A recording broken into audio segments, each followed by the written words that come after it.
বিজাপুরের সাংবাদিক খুনে গ্রেপ্তার মূল অভিযুক্ত, জালে পলাতক প্রধান অভিযুক্ত সুরেশ চন্দ্রকার। হায়দ্রাবাদ থেকে সুরেশকে গ্রেপ্তার করে বিশেষ তদন্তকারী দল। মুকেশ চন্দ্রকার খুনের ঘটনায় গ্রেপ্তারি বেড়ে 4।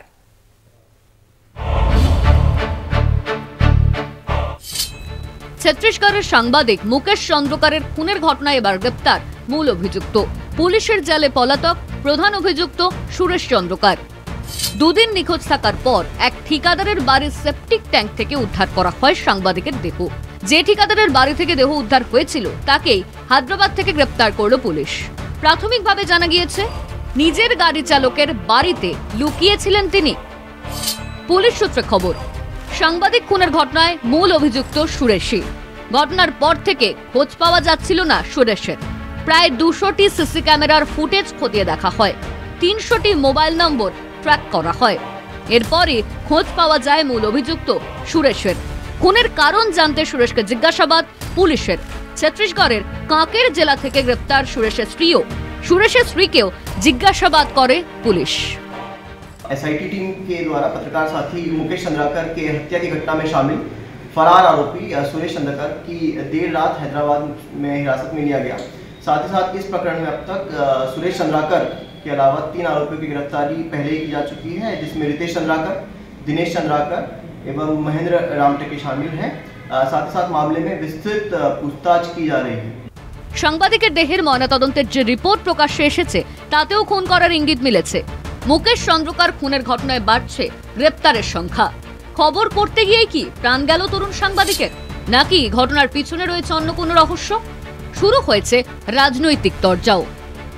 কলকাতা টিভি। আন্ডারপাসের দাবিতে জাতীয় সড়ক অবরোধ করে বিক্ষোভ বাঁকুড়ার সত্যজিৎ সরণিতে। 25টি গ্রামের মানুষের বিক্ষোভের জেরে বন্ধ যান চলাচল।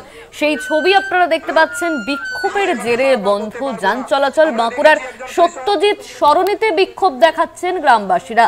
25টি গ্রামের মানুষ একসঙ্গে বিক্ষোভ দেখাচ্ছেন রাস্তায় বসে। ইতিমধ্যেই এই বিক্ষোভের কারণে কিন্তু বন্ধ রয়েছে যান চলাচল। আপনারা তার কোনো সুরাহ করেননি, তাই আমরা চাই না আমাদের বাচ্চারা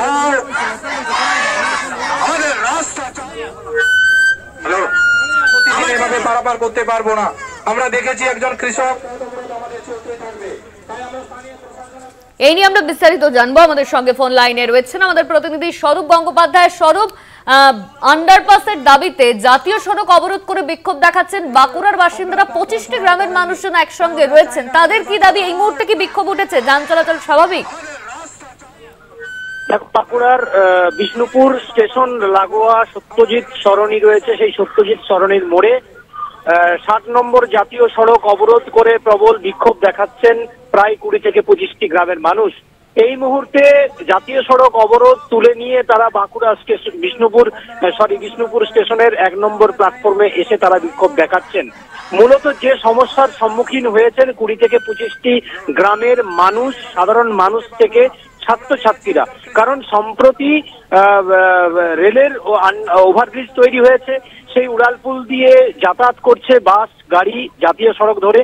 কিন্তু যাতায়াত করলেও এই উড়ালপুল হওয়ার পর থেকেই চরম সমস্যার সম্মুখীন হয়েছেন বিষ্ণুপুরের সাথে সংযোগকারী প্রায় 20 থেকে 25টি গ্রামের মানুষ, যারা নিত্যদিন বিভিন্ন কাজে স্কুল কলেজের ছাত্রছাত্রীরা তারা কিন্তু সমস্যায় পড়েছেন এবং জীবনের ঝুঁকি নিয়ে রেল লাইন পেরিয়ে তাদেরকে যাতায়াত করতে হচ্ছে।